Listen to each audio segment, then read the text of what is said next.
কৃষি পথাৰৰ নান্দনিক দৃশ্যই দৃষ্টি আকৰ্ষিলে সকলোৰে। কৃষি পথাৰত ব্যস্ত হৈ পৰিছে কৃষকসকল। বিহু গীত গাই ভূঁই ৰোৱাত ব্যস্ত ৰোৱনীসকল। এয়া বাক্সাৰ গোৱালবিলত কৃষি পথাৰৰ নান্দনিক দৃশ্য। এতিয়া শাওনৰ মাহ, কৃষি পথাৰত ব্যস্ত হৈ পৰিছে চহা কৃষকসকল। বাক্সা জিলাৰ গোৱালবিল গাঁৱৰ ৰাইজে সমূহীয়াভাৱে এনেদৰে বছৰ বছৰ ধৰি ভূঁই ৰোৱা কাৰ্য সমাপন কৰি আহিছে। ৰোৱনীসকলে আনন্দত বিহু গীত গাই গাই ভূঁই ৰোৱাত ব্যস্ত হৈ পৰিছে। গাঁওখনৰ এই পৰম্পৰা প্ৰতিটো পৰিয়ালে আনন্দৰে অংশগ্ৰহণ কৰে। গাঁৱৰ সমূহীয়া পথাৰত আমি গোটেই গাঁৱৰ মহিলাই লগ লাগি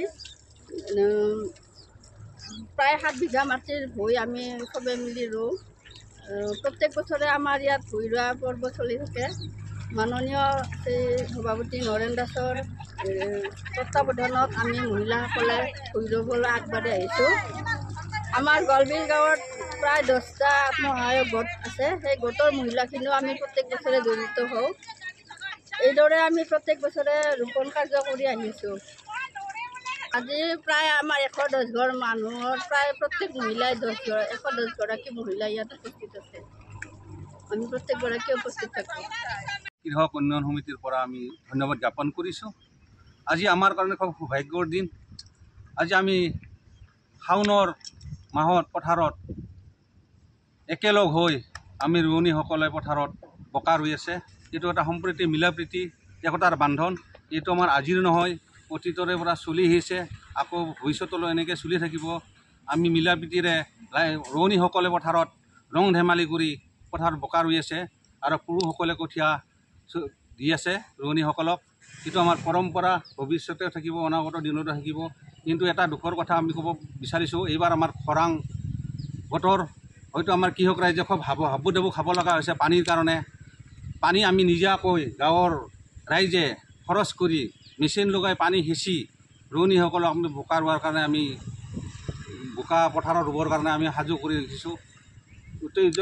দুখৰ বিষয় আমি প্ৰত্যেক বছৰে এনেকৈ খেতি পথাৰত একেলগ হৈ খেতি চলাই আছোঁ যদিও কিন্তু চৰকাৰক আমি নিবেদন কৰি আহিছোঁ যে আমাক আগতীয়াকৈ তেখেতসকলে বীজ দিয়ক আৰু খৰাং হ'লে আমাক পানীৰ মেচিন ছাপ্লাইৰ ব্যৱস্থা কৰি দিয়ক। আমি অতীজৰে পৰাই কৈ আহি আছোঁ, কিন্তু চৰকাৰে এতিয়ালৈকে আমাক হয়তো সেইখিনি সুবিধা পোৱা নাই। সেইকাৰণে আমাৰ অসুবিধা হৈছে। আৰু এই কৃষক ৰাইজে মিলি আমি অকণমান ধান খেতি পাই উন্নয়ন পুঁজিত আমি ব্যৱহাৰ কৰোঁ। যিকোনো আমাৰ সামাজিক অনুষ্ঠানত আমি এই পুঁজিটো ধান খেতিবিলাক চপাই বেছি বা উন্নয়নৰ কাম কৰোঁ। কিন্তু ভৱিষ্যতেও এনেকৈ আমি আমাৰ উন্নয়নৰ কাম চলাই থাকিম।